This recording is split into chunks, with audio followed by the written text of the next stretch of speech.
Welcome to our channel. बहुत समय पहले एक हरा भरा सुंदर जंगल था। ऊंचे ऊंचे पेड़, पेड़ों से सूरज की किरणें छनकर आती कल कल करते झरने, मधुर संगीत की तरह बहता और चारों ओर फूलों की खुशबू और मीठी चिड़ियों की चहचहाहट। ये जंगल स्वर्ग जैसा लगता था। लेकिन वहां रहने वाले जानवरों के बीच एक बड़ी समस्या थी। जंगल में हर जानवर अपने आप को सबसे महान समझता था। हर कोई अपने आप को जंगल का राजा समझता था। लेकिन असली राजा कौन है, इस बात पर हमेशा झगड़ा होता रहता था। जंगल का शेर भुवन पूरे जंगल में दहाड़ता और कहता, मैं ही इस जंगल का राजा हूं। मेरी ताकत, मेरे दांत और पंजे किसी को भी पल भर में हरा सकते हैं। मेरी ताकत से बड़ा कोई नहीं। सुन लो सब, मैं हूं जंगल का असली राजा। मेरी दहाड़ से पूरा जंगल कांप उठता है। लेकिन हाथी गजेंद्र हंसते हुए कहता, हाँ, शेर भाई, दहाड़ने से कोई राजा नहीं बनता। ताकत देखनी है तो मेरे दांत और सूंड देख लो। तुम ताकतवर जरूर हो, लेकिन अगर मैं गुस्से में आ जाऊं तो एक झटके में तुम्हें कुचल दूं। मैं ही असली राजा हूं।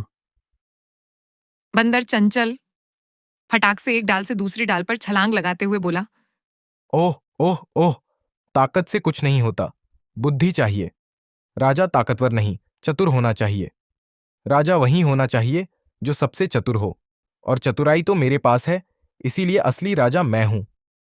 मोर बोला, राजा वही होना चाहिए जो सबसे सुंदर हो। सबकी नजरें जिस पर ठहरें वही असली राजा। तोता बोला, नहीं, राजा तो वही होगा जो सबसे अच्छा बोल सके, सबको खबर पहुंचा सके, और ये काम तो मैं कर सकता हूँ। खरगोश धीरे से बोला, राजा तो वही होना चाहिए जो सबसे दयालु हो, लेकिन लगता है यहाँ किसी को दया की कद्र ही नहीं। इसी तरह सब अपनी अपनी दलीलें देने लगे और झगड़ा बढ़ता ही गया। जंगल के किनारे बुद्धिमान उल्लू धीर रहता था। सब उसे बुद्धिमान मानते थे। जब झगड़ा बहुत बढ़ गया तो सब जानवर बुद्धिमान उल्लू धीर पास पहुंचे। उल्लू धीर ने शांत स्वर में कहा, चुप रहो सब। असली राजा ताकत या सुंदरता से नहीं बनता। असली राजा वही होगा जो साहस, दया और समझदारी तीनों गुण रखता हो। राजा वही होगा जो सिर्फ ताकतवर या तेज नहीं, बल्कि जो सबकी रक्षा करे, सबको साथ लेकर चले और जंगल की शांति बनाए रखे। जानवरों ने कहा। ठीक है, लेकिन ये कैसे तय होगा? धीर उल्लू ने प्रस्ताव रखा, अगर सच में जानना चाहते हो तो इसके लिए एक परीक्षा होगी। जो इस परीक्षा में सफल होगा वही जंगल का सच्चा राजा कहलाएगा। ठीक है, हम परीक्षा देंगे। सभी जानवरों ने एक स्वर में कहा। पहली परीक्षा थी साहस की। जंगल के बीचों बीच एक बहुत गहरी नदी बहती थी। नदी के उस पार एक ऊंचे पेड़ पर शहद से भरा छत्ता था। उल्लू बोला, देखो उस नदी के पार, वहां शहद का छत्ता है। काम यह था कि बिना डरे कोई उस शहद को लेकर आए। जो उसे लाएगा वही साहस का प्रमाण देगा। सबसे पहले शेर ने नदी में कूदने की कोशिश की, लेकिन नदी की तेज धार देखकर पीछे हट गया। शेर बोला, उफ, पानी की ये तेज धार, मैं इसमें नहीं कूद सकता। फिर हाथी आया। उसने नदी पार करने की कोशिश की, लेकिन नदी का किनारा बहुत फिसलन भरा था और वह फिसल गया।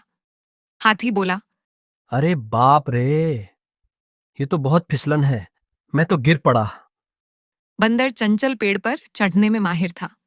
बंदर चंचल ने नदी के ऊपर लटकती डाल पकड़कर छलांग लगाई, पेड़ों से झूलता हुआ नदी पार कर गया और शहद लेकर लौट आया। सबने ताली बजाई। ये देखकर शेर और हाथी चुप हो गए। बंदर उत्साहित होकर बोला, देखो असली बहादुरी कैसी होती है। हाँ, मिल गया शहद, ये लो।